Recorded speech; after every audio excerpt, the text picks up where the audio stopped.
Hey y'all, what's going on? This is a fun one. Got a did you? Unlike all the other ones Yeah, that were right. not fun. All them other ones, nah, they was alright. They Boring. was mid. But we got a did you know to kick this bad boy off. Okay. Did you know that Chicago once had yellow and black street signs? I did not know that. Yeah, I will tell you the reason why in a little bit. But today, we talking about street signs in general in Chicago. Not streets. We'll talk about that another day. Street signs. But street signs, right? So that's what we're talking about. Let's get into it. Let's go. All right, so as y'all probably know, and if you don't know, that's what this podcast is about.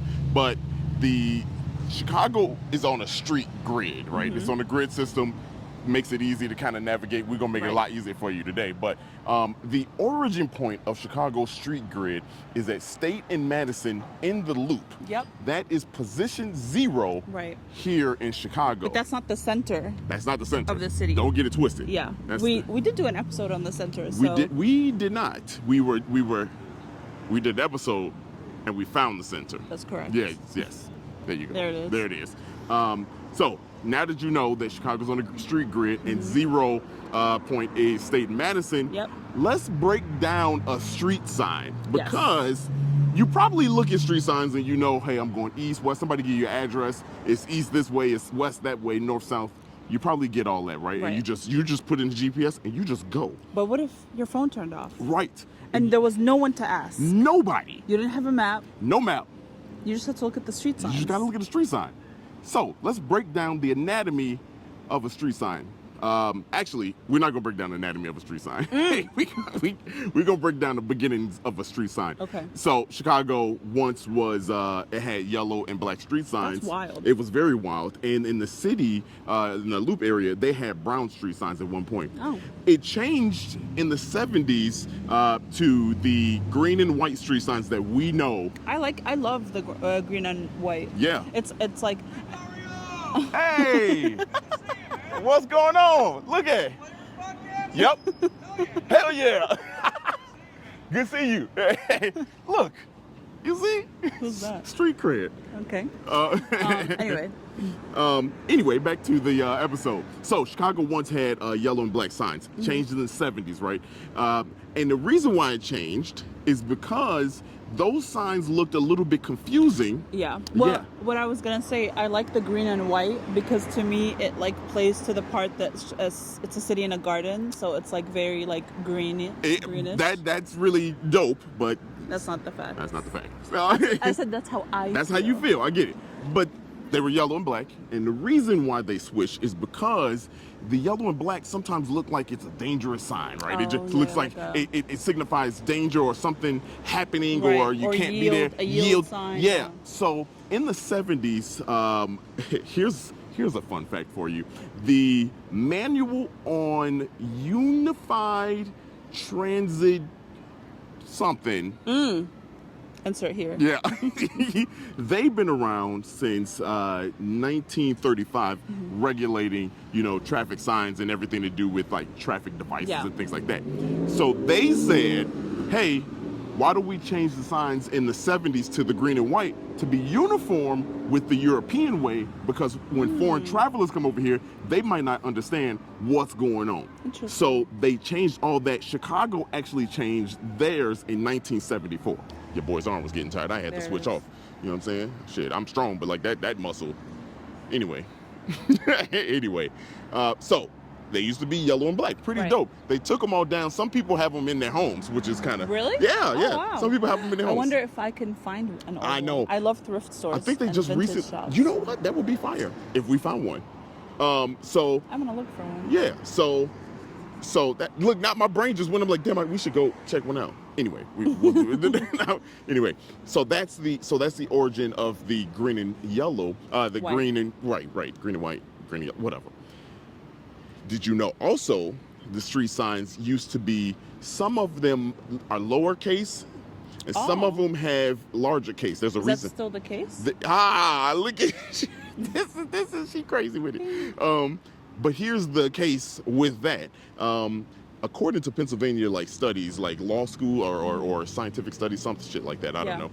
They said that people oftentimes have a harder time reading uppercase lettering, and it takes us a little bit longer as the human brain to process uppercase lettering. That's so interesting. Yeah, so lowercase is oftentimes easier to read. So some signs here in Chicago, that hasn't been regulated. It's just been a suggestion. Yeah, yeah. So some signs you'll see they might have lowercase, they might have all uppercase. So that's Everything that. I'm seeing is uppercase where we're at. Yeah, right. Most of them are uppercase now because who's going to change that? You changed several times. We're not about to change all these signs to lowercase just to appease your dumb ass. You know? Stupid ass. Your brain ain't processing fast enough. But back to why the anatomy of the street sign. So let's break that down. You look at a street sign, right? It has the street name. It has a W, a west, or an avenue next to it, right? And then underneath it, it has another number. Well, what were you gonna say? Oh, I was gonna say the ones with numbers are only at major intersections. Right. So at major intersections is when you'll see the number on the bottom. So let's break down that, okay? Okay. So first, the street name. It is what it is, right? If you wherever you are, that's the street name. Yep. The W. Or the N, or the N, E. so the East, the North, East, Southwest. That's before it. This is where the street grid comes into play. I gotta say this slowly, maybe say it a couple times because this is gonna be, a mouthful. So, if you take a street and it has an east or west, that means that street where you are, your positioning is east or west of State Street. Right. If it has a north or south, that means you are north or south of Madison. Again, the street grid. Some people don't know that. Some people think, hey, look, I'm just on the north side side or the south side or the west side. Yeah, of that street. But no, it is all based on State and Madison. Right. So anytime you live on, right now we're looking at West Wellington. Wellington, the part of Wellington that we are on is west of State Street. Right. Even though State Street goes north and south, the east and west is dictated by that. Madison goes east and west, north and south is dictated by that. Right. I mean, it wouldn't make sense for it to be Right, wouldn't make sense. Now, the number underneath when you're at a major intersection, like for example, we're looking at Southport Wellington right now, right? Well, yes, West Wellington. Whatever. Right, we're looking at that street. Underneath that is, it says 1400 West, 3000 3000 North, right? Because it's a cross section, so a little bit more challenging. Yeah. So if we were looking at just West Wellington Avenue, 1400 West Wellington Avenue. Yes. Right. Because also the signs that have two street names on them, it just means that those roads are parallel. You're at like a 6-way stop. Right. Right. Yes. So North Southport Avenue would be the 3000 North Southport Avenue. Right. Which is, what does that number mean? So what that number means is that you are 30 blocks north of Madison. Right. So again, keep the street grid in mind. The State Street in Madison. Right. If let's take something, I guess that's easy, right? So 3000, right? They add 2 zeros. They add 2 zeros to everything, right? So the first 2 digits are the amount of blocks you are either north or south of Madison, or if you're east and west, you're either that far away from the center point of State Street. Right. Or the 0 point. Or the 0 point. You get that? Does that make sense? Does that make sense? So if you have, let's just a random number, 2400 North, right? Right. So that means you're 24 blocks north of Madison. Right. So if you walk 24 blocks south, you're going to hit Madison. Boom. That's what that means. That's what that means. That is pretty dope. And now, some people might be like, well, duh, we're from Chicago, we get it. Great. Good. Good for you. Good for you. You know what I mean? Congratulations for being from the greatest city in the world. But this is for the people that don't have a phone. Or people that are actually... Or maybe it just never crossed your mind to look it up. You probably Now you know where you are. You know what I mean? Like all the time. And so if you look at a building and you see it says such and such number north, that building is on the north side, or facing the north direction of Madison, and then south of, obviously, is facing the south direction, pointing towards it. So there you have it. Yeah. There you have it. we had to break that down for you. 'cause Break it's that down pretty- for me. Pretty sure. dope, yeah. Now, on to one other thing, which is pretty dope: the honorary streets. The little brown signs. The little brown signs. What about them? Let's go check it out.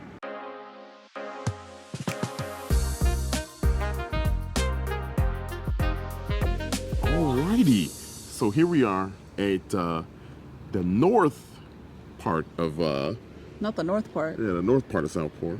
Yeah. mean, That's right, weird. right, That's right. weird to say that. Fuck it. We're north. Fuck it. We're Southport and Nelson here. Yes. And you can see right here, there's an honorary sign.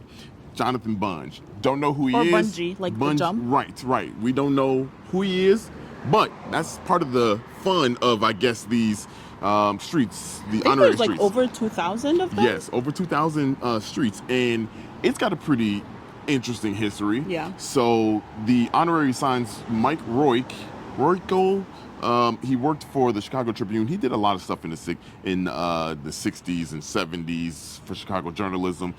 I don't know if he did anything else, but he's a pretty big name. Anyway, he proposed one of the first honorary signs for somebody, and at that time, Mayor Jane Byrne, she kind of approved it. She was like, Wow. dope. This is dope. But then that was like taken down because people were like, no, you can't do that. There was no regulations around street signage for honoring people. So 84. I Wow, said not- I said 70s, yeah. So 84. So not long ago.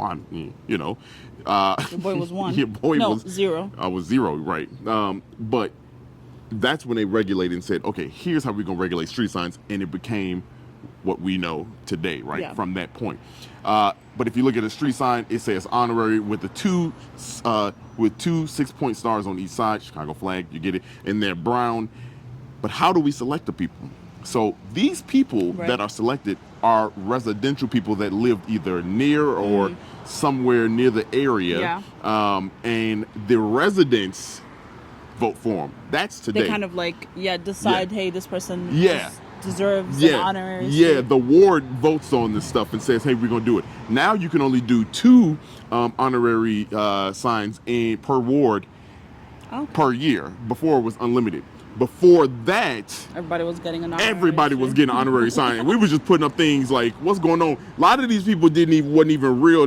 Who know what they was Wow. even famous for? So a lot of the street signs that were put up were, not fake, but they were also Right. not really legit. So whenever you see an honorary street sign, just know that it was voted on by the Yeah. people in your community, and that person is of Might some or kind might of not exist. Right. Might or might Right. not be a good person. Might or might not have done anything. They might be worthy. an organization too. Right. So That's true. So Yeah. If you listened to our episode where we went to Tofano's, you'll see that street name is named after the original, like the OG mom, Yep. the grandma Of that restaurant. of Tofano's. So boom. her name is right there. Heck on yeah. this. Look at that. So now you know a little bit more about street signs. Just a little bit more. But we close to probably our favorite breakfast spot. One of our favorite. One of our favorite breakfast spots. But we Breakfast sauce. breakfast sauce. We've been going there since the pandemic. Yeah. So let's go ahead and take you there. Y'all have some fun. Look at the doggy. Aww. Let's go. S&G has been here for, I want to say, almost 60 years. Yeah. And it's unfortunately, so it's Sam and George.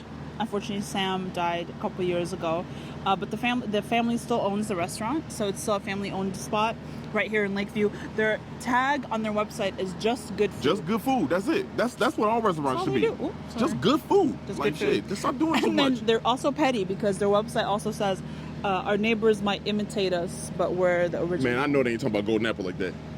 Hold on. Why we both look like we want to smoke? We starting stuff. Like, all right. Anyway. I love when restaurants are petty. Yeah. But yeah, I mean they've been here for forever. It's Yeah. a Saturday, so like they're super busy. Super busy. But yeah. We've been coming here since the pandemic. Right. That's whenever we can go back inside. Yeah. So we've been like loyal to them for a minute Few now. years. Yeah. Pre podcast. Pre-pocket. Way pre. Yeah, Way pre. way pre. Way pre.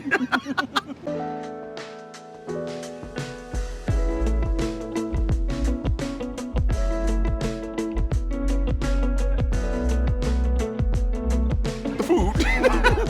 The food is Dario always gets his favorite, which is the country skillet. Yep. It's chicken fried steak with sausage gravy and hash browns That and thing. cheese and scrambled eggs because he's Let me tell you, that particular Childish. skillet, no, that particular skillet, greatest skillet of all time, y'all. Look at this, look at this. Let me go ahead and break down that breakdownage. You see what I'm saying? First, you got your little smothered chicken right here, a steak with the scrambled eggs because I'm grown, and then you got the little gravy on top of it, and this is how it go down. You got them all. I didn't even get the hash brown. I'm sorry. I just realized. Hey, how's the hash browns? Smothered steak. Slow really down. good. Scrambled eggs with the little Louisiana hot sauce. What, hot sauce? Louisiana. Louisiana. You know? I got the chocolate chip pancakes. I got the two 2x4, Two by fours. which is no, Two by four. just 2x4. Because I'm about to say that's a lot of 2 fours. eggs, 4 pancakes. I added chocolate chips to my pancakes, and I got a side of corned beef hash, which we shared. Hold on, 'cause wait. You're not gonna slide by this after you say I'm childish with the scrambled eggs. What did you get? You got chocolate chip what? Pancakes. Oh, That's who's not the childish. challenge? Look at that go crazy. Look at the face going crazy. Look at the little chocolate chips. chocolate chips going crazy. That's not childish. Oh, you also got crispy okay. bacon. Let's check the crispiness of this bacon here. You see this? This is how grown people get bacon. I don't think so. That's crispy. You hear that? Wow. You hear that? How's that? Ah, yeah, look at that bite. She don't even realize you're on camera now. Mama. Nope. Oh, there it is. Because he doesn't look, like his what? bacon Look. not crispy. Hey, look, I don't want to be chewing. This is the prehistoric age is over with. I'm good. We got skillets. We got ways to make our food be good. You know what I'm saying? Anyway. But yeah, their corned beef hash is really, really good. I like it a lot. Yeah, corned beef hash is good. It's a decent serving size, Yeah, so it's shareable. very shareable. That's what we did. We sure. Honestly, the skillet you could definitely share the You could skillet. definitely share it. I mean, Yeah. I've 'Cause only you're gonna be excessively full. I mean, Yeah. I didn't finish the pancakes. It's 4 pancakes. No, and they're that's a large. lot. Yeah, it's a lot Yeah, of pancakes. and here's the thing. This is only the second time ever I think I finished the skillet. Because you get a choice of toast or biscuits and gravy, and Yeah. usually Daria will get the biscuits and gravy, so you Yeah. can't finish the skillet. But today you got Yeah. toast, Yes. and you didn't eat the toast. Yes, so. it is good. If y'all looking Yeah. for a nice little morning spot, you can come out It's here. super chill, Yeah. very like old diner kind of vibes. The people have Done been in and out. in and out. So it's good to do Yeah. that. They're open 7 days a week. 7 days a so, week, you know. serving up in the morning, man. Yeah. Come here during the week. You get your nice little breakfast. Yeah. Get quick in and out service. Right. Typically they quick anyway. So, Yeah. but yeah, come on, check out our little favorite, one of our Yeah. favorite breakfast spots out here For in real. Chicago. Okay. So That is all. that's all. I want to leave y'all with a question. Okay. Do y'all think avocados are Oh necessary? my God. All right. Bye. Peace.